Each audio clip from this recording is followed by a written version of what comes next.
Hello everyone! I was just browsing the internet, as I usually do, and I came across a photo of Carlsen's sister Ingrid on Twitter, and whenever I see a photo of her, I think to myself, so that's what Magnus would look like with long hair, as they are incredibly similar, which you can see from the photo here. So then I thought, I know Carlsen has three sisters, but I never knew if any of them played chess. So I checked the database at chessgames.com. It seems both Ingrid and Ellen play chess. Ingrid is rated around 1600, although she doesn't play anymore, since the database only covers games from 2007 to 2010. So I don't think she's an active player. And Ellen is rated around 1950. So, since no YouTube channel ever showed a game by Ingrid Carlsen, I decided to show one. It was played in 2010, it is the Gibraltar Open Tournament, and she has the white pieces against Nadia Arezzi from Switzerland. So let's see this game. E4, E5, Knight to F3, D6, the Philidor defense. We have D4, and in this position, I'm sure you'll remember Bishop to G4 is the Opera House move, one of the most criticized moves in chess history. So in the game we have E captures on D4, which isn't a mistake, but this is generally something you don't want to do, ever. Because by capturing, you allow knight captures on D5, and you only allowed white to improve the position of his knight. He was on F3, now he's closer to the center, and it's a much nicer square for the knight. Better in this position than capturing on D4 would be something like knight to D7 or knight to F6 and continuing the game, you know. It's best to always follow that old saying, to take is a mistake. If you don't gain anything by capturing, don't capture. But okay, in the game we have E captures on D4, knight captures on D4 and knight to F6, developing a piece with a tempo, attacking the E4 pawn. Knight to C3, defending, bishop to E7, preparing to castle, bishop to E2, also preparing to castle, Nadia castles, bishop to E3 now, bishop to E6, and Ingrid castles. Queen to D7 is played, and here Ingrid captures the bishop, knight captures on E6, which again isn't a mistake or anything. You know, you grabbed a bishop with a knight, now you have the bishop pair. White still has a very comfortable game, but maybe something other than capturing the bishop. An interesting line would be F4. Now threatening, of course, F5 to trap this bishop on E6, and after something like bishop to G4, push E5, and after bishop captures bishop, queen captures bishop, D captures on E5, F captures on E5, and knight to D5. White has this interesting idea of rook captures on F7. If you capture the rook, you get E6. The knight is protecting the pawn on E6, and after something like knight captures on C3, E captures on F7 with check, king captures, and B captures on C3. White would have a very comfortable game here. The queen is coming to C4 with great tempo. The rook is coming to F1. This would be great for white. But okay, in the game, after queen D7, knight captures on E6 was played. And now it does seem more appropriate to capture with the queen. You don't want to mess up the defense of your king. But Nadia plays F captures on E6. And okay, you do now get another central pawn. You open up the F file for your rook, but it might have been better to capture with queen captures on E6. Now Ingrid plays F4. We have E5 and F5. Here knight to C6, bishop to F3. Adding more protection to the E4 pawn, so knight to D5 can be played. So this is like a preparation move. A6, and now G4, preparing G5.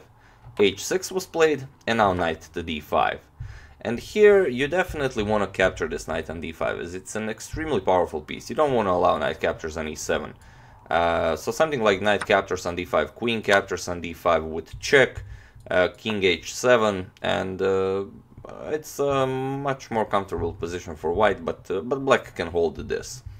But after knight to D5, Nadia decided to go for an ambitious move, knight to H7, probably preparing something like bishop to G5, to exchange the dark square bishop. But of course this isn't allowed. Knight captures on e7 with check, queen captures on e7 and c3, controlling that knight, so the knight can't really jump into play. King to h8. Probably getting the king out of this diagonal, so the queen can't jump to d5 with tempo. Maybe if this knight moves, the b7 pawn would be vulnerable, and maybe with ideas of rook to g8, who knows. Queen to e1 now, preparing queen to g3, knight to d8, trying to get the knight to help out with the defense of the king. H4 now, and h4 is the strongest move recommended by the engine. Knight to f7, but already this knight to f7 move is looking for trouble. You have a knight on f7 and you have a knight on h7. This pawn is coming to g6. Queen to g3. Now preparing g5. King to g8, and this is a weird move. I don't really understand this move. Maybe making room for the knight on h8, but who knows? Maybe a better move here for black would be something like rook to g8 to maybe try and open up the position with g6 and capture on f5. But okay. King to g8 was played, and now king to h1 by Ingrid, preparing the rook to come to the g file. And here c5 was played, and the c5 doesn't really stop any of white's plans on the king side. A better choice would be something like d5. As the white is attacking on the king side, you do want to break open the center. And after something like rook 8 to d1 and rook 8 to d8, if e captures on d5, then knight to d6, preparing the pawn to e4 move, and maybe black would get some counterplay. White is better, of course, but definitely better than this c5 move. So rook to g1, adding more pressure to the g file, and queen to f6 now. And this is of course the mistake that cost Nadia the game. Here it probably was the last try to go for something like d5, and after g5, h captures, and after knight to d6, black would have a very hard game after f6. Black is falling apart here. So Nadia didn't go for this slightly better defense. After rook to g1, she played queen to f6, and this allows the immediate g5.